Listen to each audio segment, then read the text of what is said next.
데살로니가전서 2장 8절 말씀. 우리가 이같이 너희를 사모하여 하나님의 복음뿐 아니라 우리의 목숨까지도 너희에게 주기를 기뻐함은 너희가 우리의 사랑하는 자됨이라. 사도행전 17장 1절에서 3절 말씀. 그들이 암비볼리와 아볼로니아로 다녀가 데살로니가에 이르니 거기 유대인의 회당이 있는지라.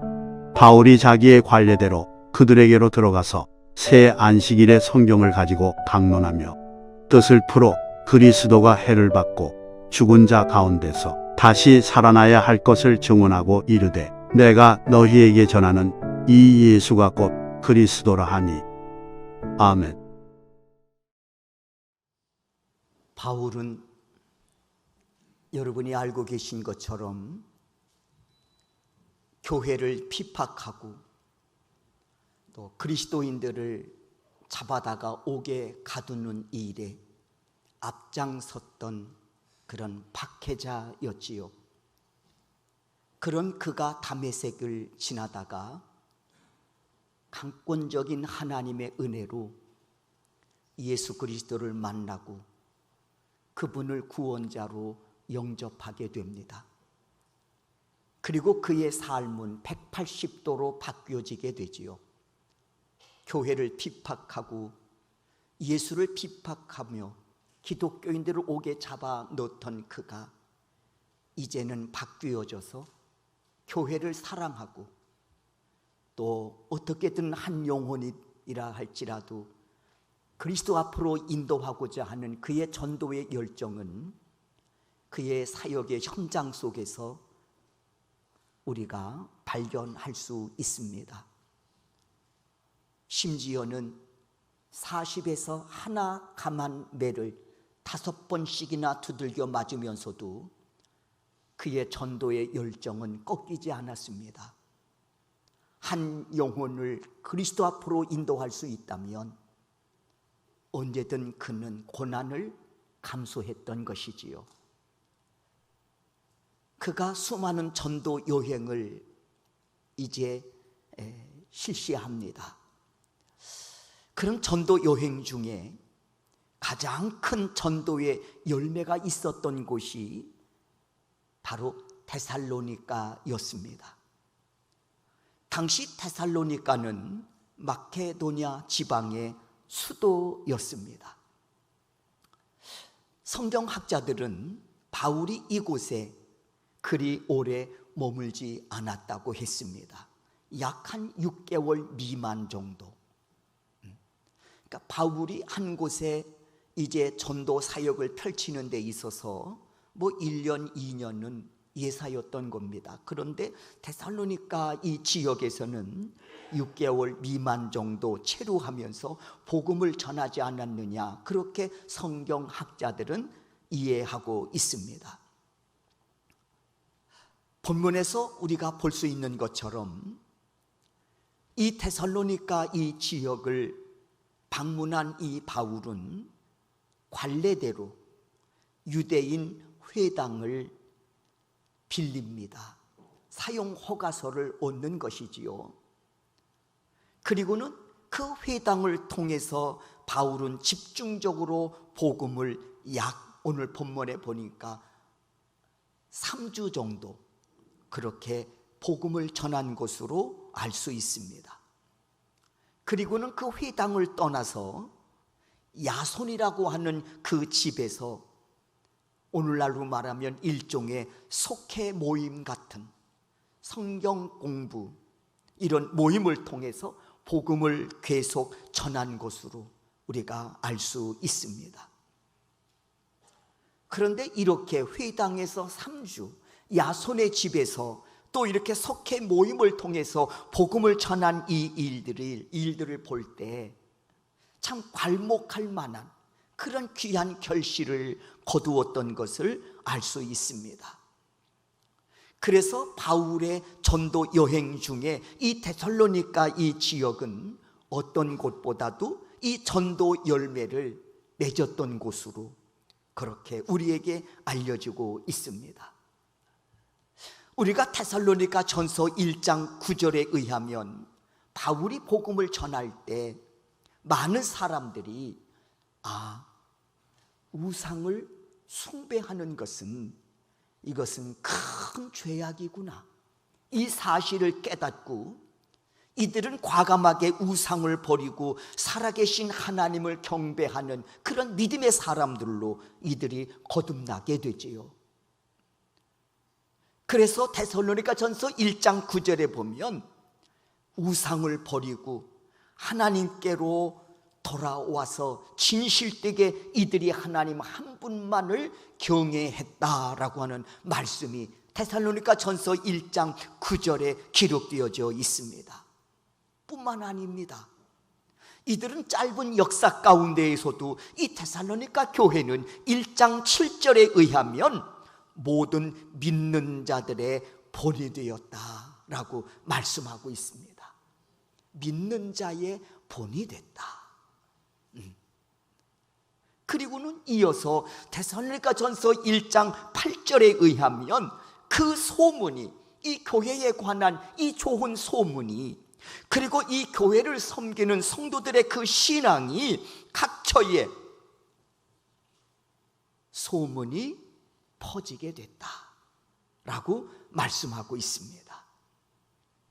데살로니가 지역, 복음을 통해서 이들이 우상을 버리고 하나님 한 분만을 경외하는 그런 신앙 생활을 통해서 모든 믿는 자들의 본이 되었을 뿐만 아니라 또 각처에 좋은 소문을 나게 함으로써 하나님의 살아계심과 역사하심을 증거하는 그런 교회로, 그런 성도로서 이들이 새로운 삶을 시작하게 되었다고 하는 겁니다.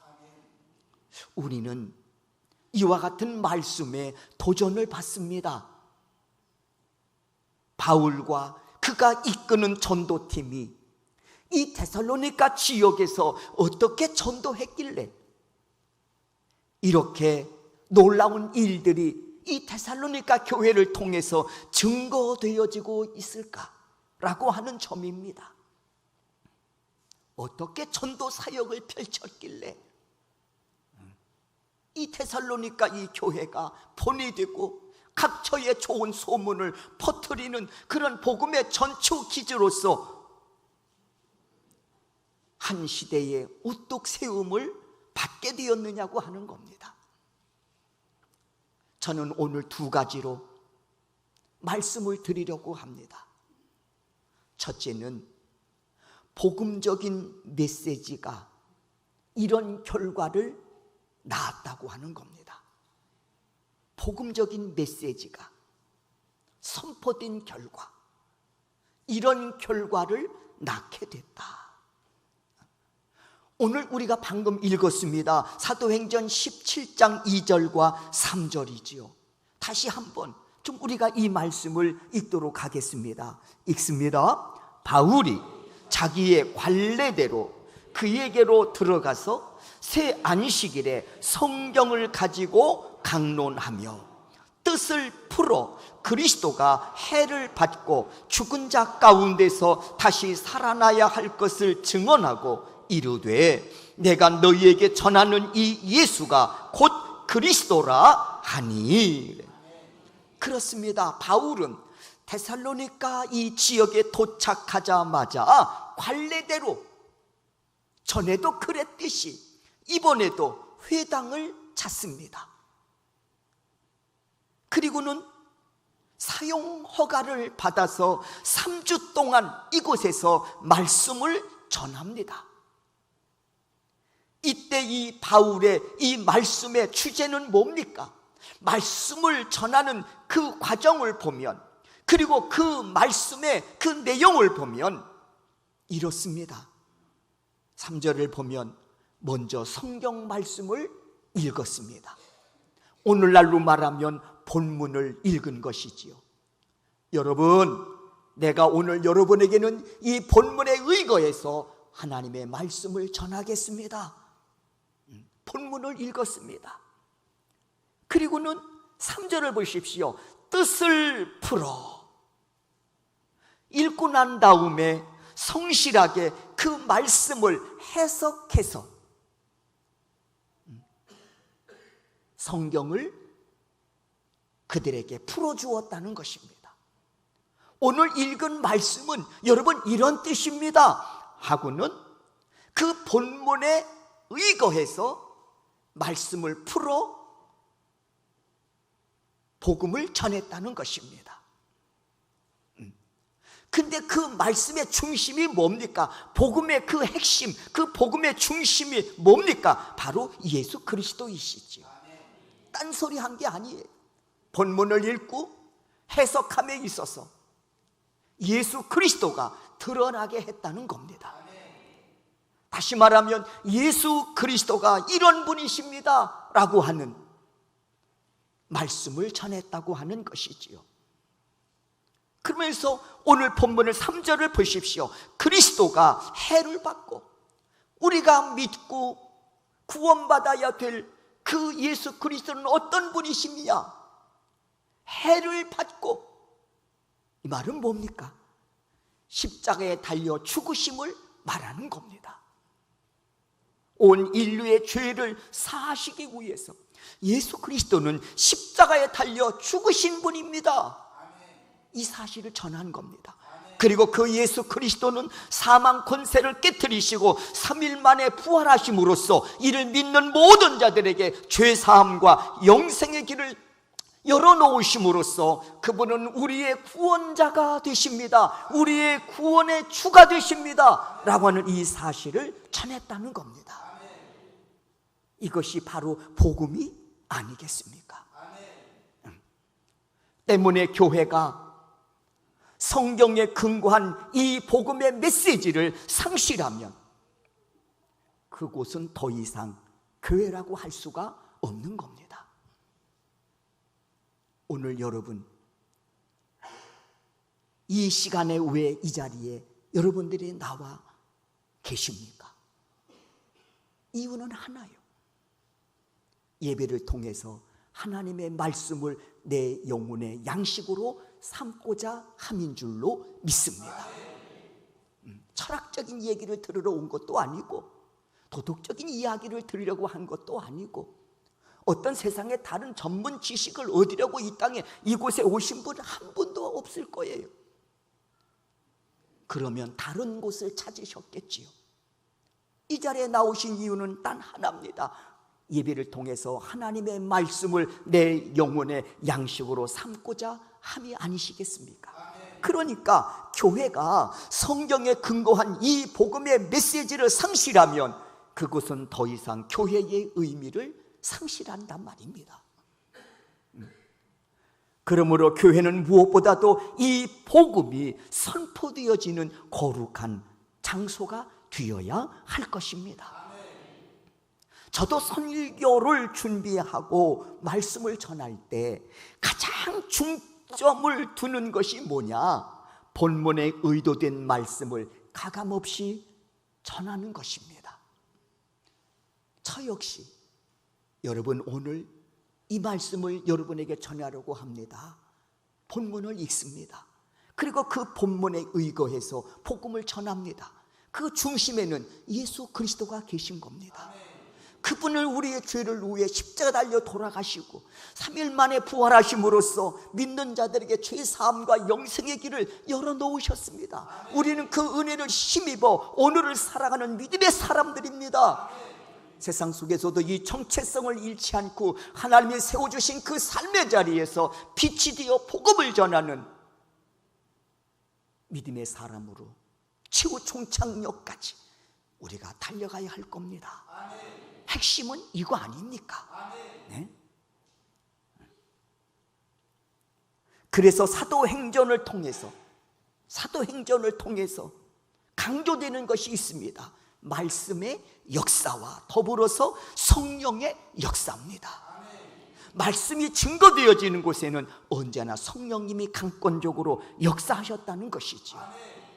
이와 같은 역사는 말씀을 통해서 역사하시고 성령님을 통해서 역사하시는 이 은혜는 그 어떤 사단의 대적도 넉넉히 이기며 초대교회는 양적인 부흥과 질적인 성장을 이루어 왔습니다. 예를 들어 한번 보겠습니다. 사도행전 2장에서 베드로가 복음적인 설교를 합니다. 핵심이 예수 그리스도예요. 복음적인 설교를 해요. 그러자 이 말씀을 들은 많은 사람들이 마음에 찔림이 왔다고 했습니다. 그리고 베드로를 찾아와서 우리가 어찌하면 되겠습니까? 우리가 어찌하면 되겠습니까? 그러자 베드로가 답을 내놓습니다.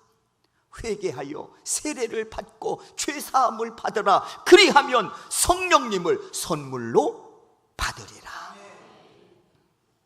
말씀을 듣고 찔림이 오셨습니까? 그러면 죄를 회개하시고 성령님을 선물로 받으십시오. 이 말씀을 받은 사람들이 베드로의 권면에 따라서 회개하고 세례를 받으니 이날의 제자의 수가 3,000이나 더하더라 했습니다. 그런데 이는 당시 기독교인들을 향한 박해와 핍박 속에서 이루어진 놀라운 역사였습니다. 죄사함을 받고 세례를 받으라. 당시의 세례는 아무나 받지 않았어요. 세례를 받으려면 적어도 목숨을 내놓아야 했습니다. 세례를 받으려면, 내가 기독교인이 되려면 목숨을 내놓아야 신앙생활을 할 수 있었단 말입니다. 그만큼 당시에는 기독교인들을 향한, 교회를 향한 박해와 핍박이 있었다는 것이죠. 기독교인이라고 하는 이유 때문에 맹수에 밥이 되고, 기독교인이라고 하는 이유 때문에 온몸에 콜타루를 묻혀지고 가로수로 사용될 만큼 기독교인들은 목숨을 내놓고 예수를 믿어야 했단 말입니다. 그런데 놀라운 사실은 그 핍박과 박해 속에서도 교회는 놀라운 양적인 부흥과 질적인 부흥을 이루어 냈다고 하는 것입니다. 여러분, 베드로나 사도들이 언변이 좋아서요? 아닙니다. 그들이 전하는 복음의 능력 때문이었습니다. 복음의 능력 때문에 당시 사도들은 박해와 핍박 속에서 더욱 담대해질 수 있었고, 그리고 놀라운 역사들이 펼쳐지는 그 현장을 보면서 이들은 더욱더 겸손해질 수 있었고, 더 낮은 자리에서 모든 영광 하나님께 올려드릴 수가 있었던 겁니다. 사랑하는 성도 여러분, 우리 소명교회가 말씀으로 채워져서 복음의 전초 기지가 되기를 원합니다. 여러분의 심령 속에 복음으로 채워지어서 여러분 역시 이 시대에 걸어다니는 복음의 전초 기지로서의 주어진 사명을 감당함에 부족함이 없는 믿음의 사람이 되실 수 있기를 주의 이름으로 축원합니다. 교회가 말씀으로 채워질 때, 성도가 말씀으로 채워질 때 건강한 교회, 건강한 성도가 될 수 있는 것입니다. 그리고 이 건강함은 상한 것, 변질된 것 들어왔을 때 금방 걸러낼 수가 있는 능력이 됩니다. 아시나요, 여러분? 교회가 말씀으로 건강할 때, 성도가 말씀으로 건강할 때 상한 것, 변질된 것들이 들어왔을 때 금방 걸러낼 수가 있다는 거예요. 무슨 말이냐 하면, 거짓 교훈이나 이단이 들어와서 미혹할 때 누가 가르쳐 주지 않아도 금방 이상함을 느끼고 걸러낼 수가 있다고 하는 거예요. 그것은 내 안에 복음의 능력이 작동되고 있기 때문에 그렇습니다. 복음의 능력이 작동되고 있기 때문이에요. 그러므로 건강한 사람은 절대로 이단이나 거짓 교훈에 현혹되지 않습니다.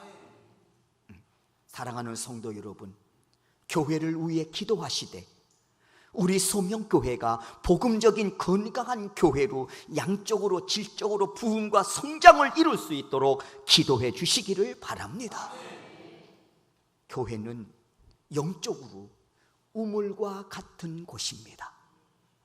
그래서 목마른 영혼들이 와서 말씀의 생수를 마시는 곳입니다.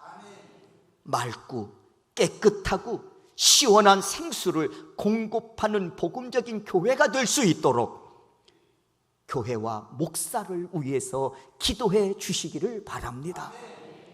그럴 때 주께서 진정 기뻐하시는 교회로 성장하고 또 성장된 그 모습을 통해서 이 시대의 교회의 본질적인 사명을 감당해 나갈 줄로 믿습니다. 사랑하는 성도 여러분, 성경의 핵심이신 예수 그리스도는 어제나 오늘이나 내일이나 변함없이 우리의 소망이 되시고 우리 교회의 소망이 되시고 이 세상의 소망이 되십니다. 우리는 변함없이 이 복음의 메시지를 붙들고 끝까지 달려가야 할 그 길을 완주할 수 있는 우리 소명교회 성도 여러분들이 되실 수 있기를 주의 이름으로 축원합니다. 데살로니가 교회, 길지 않은 짧은 연조 속에서도 이들이 복음을 버리고 우상을 버리고 하나님을 경배하는 믿음의 사람으로 변화받습니다. 그리고 이 변화는 자신들에게 국한된 것이 아니고 믿는 모든 사람들에게 본이 됐습니다. 그리고 이 교회가 각처에 아름다운 소문을 드러냄으로써 그 복음의 능력과 위력을 증거하는 교회가 됐습니다. 이 놀라운 역사가 우리 소명교회를 통해서도 재현될 수 있기를 주의 이름으로 축원합니다. 두 번째, 이 데살로니가 교회 부흥과 성장의 비결을 보면 이웃 사랑을 실천하는 교회였다는 겁니다. 복음이 가슴에 머물지 않고 순종함으로 이 복음이 현장에 증거되었는데 그 증거가 이웃 사랑으로 드러났다고 하는 겁니다. 데살로니가 전서 2장 8절을 우리가 읽었는데 다시 한번 이 말씀을 우리가 읽도록 하겠습니다. 읽습니다. 우리가 이같이 너희를 사모하여 하나님의 복음뿐 아니라 우리의 목숨까지도 너희에게 주기를 기뻐함은 너희가 우리의 사랑하는 자 됨이라. 그래서 위의 말씀처럼 바울의 전도팀들이 데살로니가 지역에 가서 복음을 전했습니다. 그러자 이 데살로니가 이 교회가 탄생이 되어지고 그리고 이 교회가 그 지역에 큰 영향력을 끼칠 수 있는 교회로 우뚝 서게 되었다고 하는 것입니다. 이에 대한 비밀이 뭐냐? 복음이 이웃 사랑의 실천으로 열매를 맺게 되었기 때문이라는 것입니다. 근본 우리가 7월 달에 캄보디아 단교 선교팀이 선교 사역을 마치고 평가회를 가진 적이 있습니다. 이제 곧 비행기를 타고 귀국길에 오라야 되는데, 그 직전에 우리가 한 주 동안 펼친 이 사역에 대해서 우리가 좀 평가의 시간을 가집시다 해서 긴 시간은 아니지만 평가회를 가진 적이 있었습니다. 한 문씩 돌아가면서 이야기를 하고, 그 다음에 마지막 우리를 인도했던 현지 목회자, 캄보디아인이죠, 소비엔 목사, 그 현지 목회자가 이런 소감을 내놓았습니다. 서명교회가 이번에 같이 선교팀하고 이렇게 이제 지역을 다니면서 느낀 게 뭐냐, 서명교회가 먼 이곳까지 와서 우리 교회와 또 여러 지역의 교회들을 섬기는 그런 모습을 보면서 생각하기를, 야, 내가 섬기는 교회도 빨리 부흥과 성장을 이루어서 소명교회처럼 우리 지역에 선한 영향력을 끼치는 그런 교회가 되어야 되겠다. 우리가 비행기를 타고 다른 나라는 가지는 못할지만 그래도 우리 교회가 부흥과 성장을 이루어서 좀 지역에 복음을 전하고 그리고 십자가 사랑을 전함에 있어서 그런 선한 영향력을 좀 드러내는 교회가 되어야 되겠다라고 결심을 하게 되었다는 겁니다. 참 감사했습니다. 그 말을 듣는 순간에 말입니다. 데살로니가 교회 역시 마찬가지예요. 바울이 이끄는 전도팀 통해서 복음을 받게 되어지고, 그 복음이 이웃 사람으로 결실을 맺게 되었던 것이죠. 그 씨앗을 누가 뿌렸느냐? 바울의 전도팀이라고 하는 것이죠. 복음이 사랑으로 증명되어 그 복음이 열매를 맺게 된 것이란 말입니다.